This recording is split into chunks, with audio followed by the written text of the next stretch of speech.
जय माता दी। आइए सुनते हैं गुप्त नवरात्रि के 7वें दिन 7वीं महाविद्या माँ धूमावती की कथा। माँ धूमावती 10 महाविद्याओं में से एक 7वीं शक्ति हैं, जिन्हें उग्र स्वरूप में जाना जाता है। देवी पार्वती का एक अत्यंत उग्र रूप, जिसे ही धूमावती के नाम से जाना जाता है। इस देवी की साधना से उनके भक्तों को बड़ी से बड़ी बाधाओं से लड़ने की शक्ति प्राप्त होती है तथा सभी दुखों का नाश होता है। आइए सुनते हैं माँ धूमावती की उत्पत्ति की यह कथा। माँ धूमावती की कथा के अनुसार एक बार माता पार्वती को बहुत तेज भूख लगी। कुछ नहीं मिलने पर उन्होंने शिवजी से भोजन की मांग की। शिवजी कुछ समय के लिए इंतजार करने लगे। कहते हैं कि परंतु माता पार्वती की भूख और तेज हो गई। अंत में भूख से व्याकुल माता भगवान शिव को ही निगल गई। भगवान शिव को निगलने के पश्चात माता की देह से धुआं निकलने लगा। तब माता की भूख शांत हो गई। इसके बाद भगवान शिव अपनी माया के द्वारा पेट से बाहर आ गए और माता से कहते हैं कि धूम से व्याप्त देह होने के कारण आपके इस स्वरूप का नाम धूमावती होगा।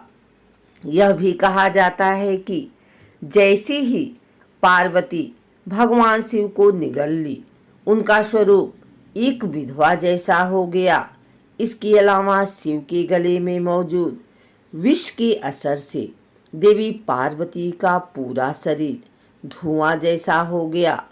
उनका पूरी काया श्रृंगार विहीन हो गई।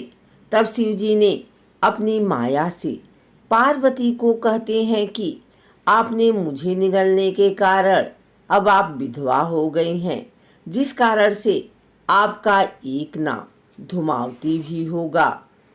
यह भी कहा जाता है कि भगवान शिव ने उनसे अनुरोध किया कि मुझे बाहर निकालो, तो उन्होंने उगलकर उन्हें बाहर निकाल दिया। निकालने के बाद शिव ने उन्हें श्राप दिया कि आज और अभी से तुम विधवा रूप में रहोगी।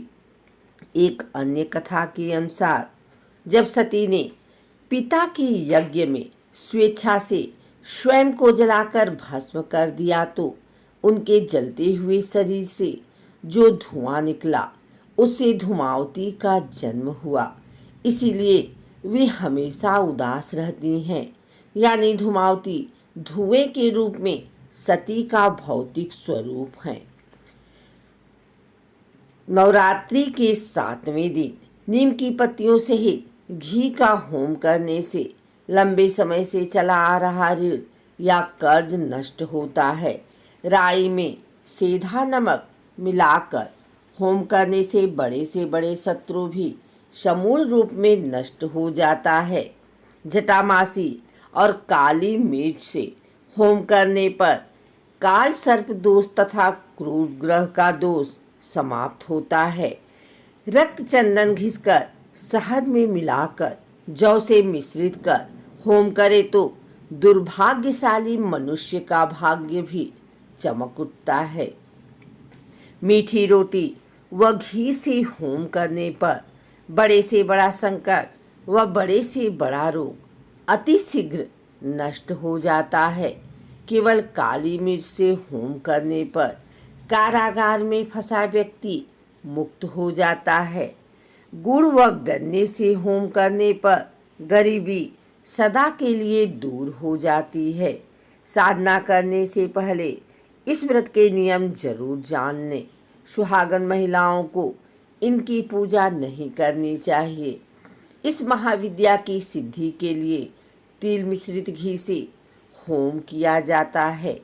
धूमावती महाविद्या के लिए यह भी जरूरी है कि व्यक्ति सात्विक और नियम संयम और सत्य निष्ठा को पालन करने वाला, लोभ लालच से दूर रहे, शराब और मांस नहीं ग्रहण करे, धूमावती माता की पूजा में सुबह ब्रह्म मुहूर्त में उठकर स्नान आदि से निवृत्त होकर स्वच्छ कपड़े पहने, पूजा स्थल को गंगा जल से पवित्र करें।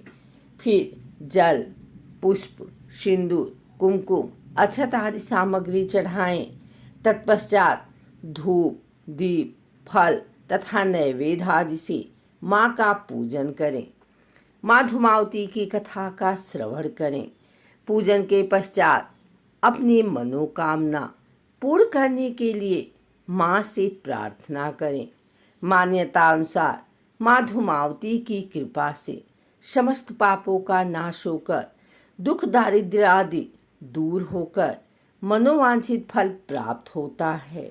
माँ धूमावती ने पापियों के नाश के लिए अवतार लिया था, इसीलिए वह ज्येष्ठा भी कहलाती हैं।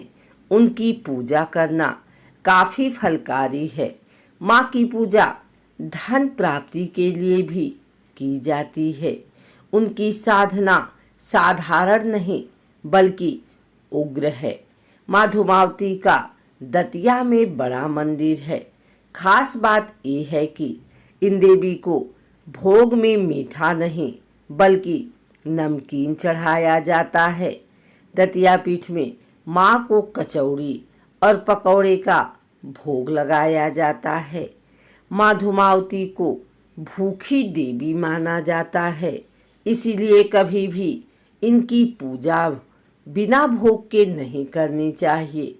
सूखी रोटी पर नमक लगाकर भी माँ का भोग लगाया जा सकता है।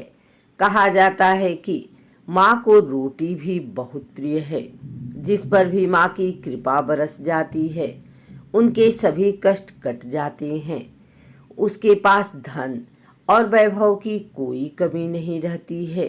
भक्तों को पूजा के समय धूमावती स्तोत्र का पाठ करना चाहिए। वैसे तो गुरु के आदेश के बिना माँ की पूजा नहीं करनी चाहिए, लेकिन अगर आपके पास गुरु नहीं है तो भगवान शिव को गुरु मानकर ये पूजा की जा सकती है। अगर आपको हमारी वीडियो अच्छी लगी हो तो इसे लाइक करें, कमेंट करें, शेयर करें। हमारे चैनल को सब्सक्राइब करके बेल नोटिफिकेशन ऑल पर सेट कर लें ताकि आगे आने वाली वीडियो सबसे पहले आप तक पहुंच सके। धन्यवाद।